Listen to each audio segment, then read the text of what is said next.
Sumainyo ang Panginoon. At sumaiyo rin. Ang mabuting balita ng Panginoon ayon kay San Lucas. Papuri sa iyo, Panginoon.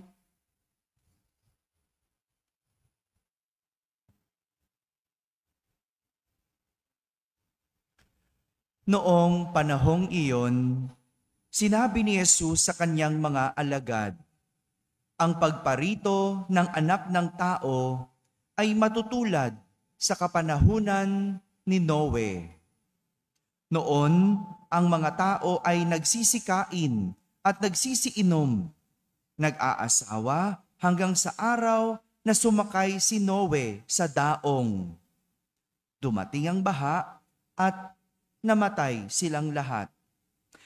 Gayon din noong panahon ni Lot, ang mga tao'y nagsisikain at nagsisiinom, namimili at nagbibili, nagtatanim at nagtatayo ng bahay.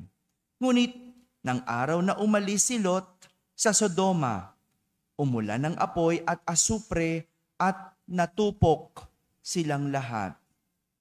Gayon din sa pagdating ng anak ng tao. Sa araw na iyon, ang nasa bubungan ay huwag nang bumaba upang kunin ang kanyang mga ari-arian sa loob ng bahay. Ang nasa bukid ay huwag nang umuwi. Alalahanin niyo ang nangyari sa asawa ni Lot.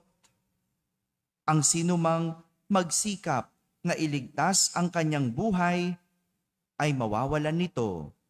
Ngunit ang sinumang mawalan ng kanyang buhay ay siyang makapagliligtas nito. Sinasabi ko sa inyo, may 2 lalaking natutulog sa isang higaan sa gabing iyon. Kukunin ang isa at iiwan ang isa. May 2 babaeng magkasamang gumigiling. Kukunin ang isa at iiwan ang isa. May 2 lalaking gumagawa sa bukid. Kukunin ang isa at iiwan ang isa. Saan po, Panginoon? Tanong ng kanyang mga alagad.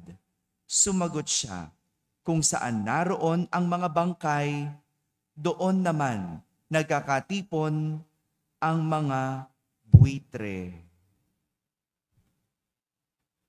Mga kapatid, ang mabuting balita ng Panginoon. Pinupuri ka namin, Panginoong Jesucristo. Umupo ang lahat at makinig sa homilya. Magandang umaga po sa inyong lahat. Magandang umaga sa mga nasa barangay, sa mga nasa tahanan na nagsisimba via online at sa lahat ng nasa abroad. Sama kayo sa aming banal na pagdiriwang dito sa ating parokya. Ilang linggo na lang at matatapos na ang kalendaryo ng ating liturhiya. Kalendaryo ng liturhiya. Iba yung sa kalendaryo natin, iba yung kalendaryo ng mundo. Kasi matatapos ang kalendaryo ng mundo saan? December. Tayo, sa kalendaryo ng liturhiya, matatapos. At magsisimula ito sa panahon ng Adbyento. Malapit na. Kaya naman, ang mga maririnig nating pagbasa sa mga darating na araw, simula ngayon, ay patungkol sa katapusan. Sabihin nyo nga po, katapusan. Yan, Ito yung narinig nating pagsasalarawan sa ating ebanghelyo, kung ano ang magiging katapusan. Ayon kay Jesus, ito ay katulad noong kapanahunan ni Noe. Kilala nyo ba si Noe? Hello? Yan, yung Noah's Ark, yung gumawa ng daong o bangka o arko. Yan, Noong panahon ni Noe, ang mga tao ay nagsisikain, nagsisiinom, nag-aasawa hanggang sa araw na sumakay si Noe sa daong. Anong nangyari? Dumating ang baha at namatay silang lahat. Dumating ang baha. Gayon din naman noong panahon ni Lot. Oh, yung mga tao daw noong panahon ni Lot, nagsisikain din, nagsisiinom, namimili at nagbibili, nagtatanim at nagtatayo ng bahay. No? Kumbaga, busy sa kanilang buhay. No? Ganyan inilarawan nung panahon ni Lot. Ngunit, ng araw na umalis si Lot sa Sodoma, ano nangyari? Umulan ng apoy at asupre at natupok silang lahat. Ano nangyari nung kay Noe? Bumaha. Ano nangyari kay Lot? Umulan ng apoy at asupre. Kung titignan natin ang mga pangyayaring ito, malayo ba ito sa nararanasan natin ngayon? Hello? Hindi. Ang baha noong panahon ni Noe, ganun pa rin naman ngayon. Binabaha tayo. Tingnan mo, sa Cebu, hindi ba? Hindi malayo. Hindi malayo sa nangyayari ngayon. Ang pinagkaiba lang, noong panahon ni Noe, walang flood control. Hello? Noong panahon natin ngayon, may flood control pero hindi makontrol. Bakit? Kasi wala naman talagang flood control project o ghost project. Yan. O kaya substandard ang flood control. Yun ang mas nakakalungkot. No? Nung panahon ni Lot, intindihin natin, nagkabaha. Diba? Ngayon, ang hirap intindihin. At ang hirap intindihin lalo, galing ito sa gawa ng tao.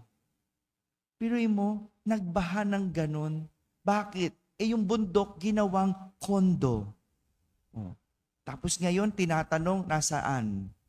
Ganyan tayo Ang gagaling natin. Gagawa ng kalokohan kapag tinanong, magtatago. Kapag kinu-question, ayan, may neck brace na. No? May sakit na. Hindi na malaman kung nasaan. At yan ang nangyari nung panahon ni Noe. Hindi malayo sa panahon ngayon.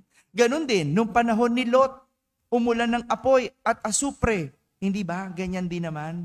May nararanasan tayong ashfall. Di ba?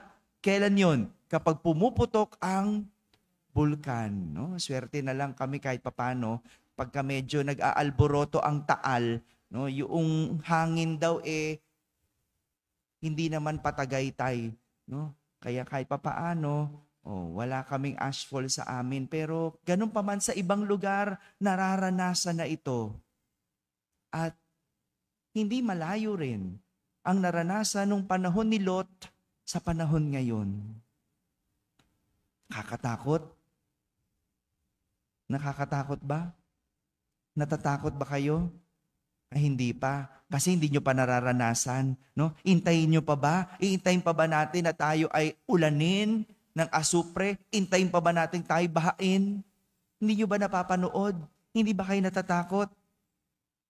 Pero hindi naman takot ang gusto ni Jesus. Na pagtuunan natin ng pansin. Kasi sa mga panahong iyon, wala naman tayong magagawa. Wala tayong magagawa kung bumaha. Wala na tayong magagawa kung umulan ng asupre. Pero ang maghanda, meron tayong magagawa. Ang maghanda, meron tayong magagawa. Iyan ang gusto ni Jesus. Iyan ang binibigyang diin ni Jesus, ang maghanda sa katapusan. Sabi mo nga sa katabi mo, maghanda ka na. Ayan, ayan, di ba? Hindi natin maiwasan ang katapusan. Hindi natin alam kung kailan. Sa Cebu, bumaha. Maaring sunod naman, Maynila, hindi natin alam. Kaya nga nitong bagyong Yuan, di ba? Napadasal tayong lahat na wag mangyari man lang. Sa mga ganong pangyayari, yun lang yung mga maliliit na bagay na pwede nating paghandaan. Pero ang totoo, may katapusan at hindi natin ito matatakasan. Ang pwedeng gawin, paghandaan. Kaya nga, ito yung gusto ni Jesus. Maghanda. Kung merong hindi pagkakaunawaan sa pamilya o sa iyong mga kaibigan, mag-ayos na bago pa mahuli ang lahat. Marami hindi naghanda. Kaya noong dinatnan ng katapusan, iiyak-iyak. Sana, patawarin mo na ako. Di ba? Iyak-iyak ng ganun. Anong gagawin ng bangkay? Nung buhay, ayaw mong dalawin. Nung buhay, ayaw mong makipagbatian. Ngayong patay na, patawarin. Paano? Kung magsalita yan. Hello? Kung isama ka niyan. No? Diba? Diba? At ganun din, no? Kung meron kang ginagawang kalokohan, itigil mo na yan. Itigil mo na yan. Yan ang paghahanda. At kung meron kang dapat gawin ngayon, gawin mo na ngayon. Huwag mo nang ipagpabukas. Paghandaan. Kaya nga no, nabibilib ako dun sa mga tao na kayang sabihin, Father, handa na ako. Handa na ako sa buhay ko. Kahit anong mangyari, okay na ako. Tapos na mag-aral ang mga anak ko, okay na ako. Kaya ko nang mawala sa mundo. Bilib ako doon. Meron nga iba agaw buhay na ayaw pa. Ayaw pang mawala. Talagang lumalaban pa. Bakit? Hindi handa. At pag handa tayo, kaya mong harapin ang katapusan. Ito ang sinasabi sa atin. Hindi tayo tinatakot na merong katapusan, kundi pinaghahanda tayo sa nalalapit na katapusan. Hindi natin alam kung kailan, pero ang sinasabi, paghandaan. Mga kapatid, totoo po na may katapusan at hindi man natin ito alam kung kailan. Kaya dapat paghandaan para ang ating maging hantungan ay kalangitan. Amen? Amen.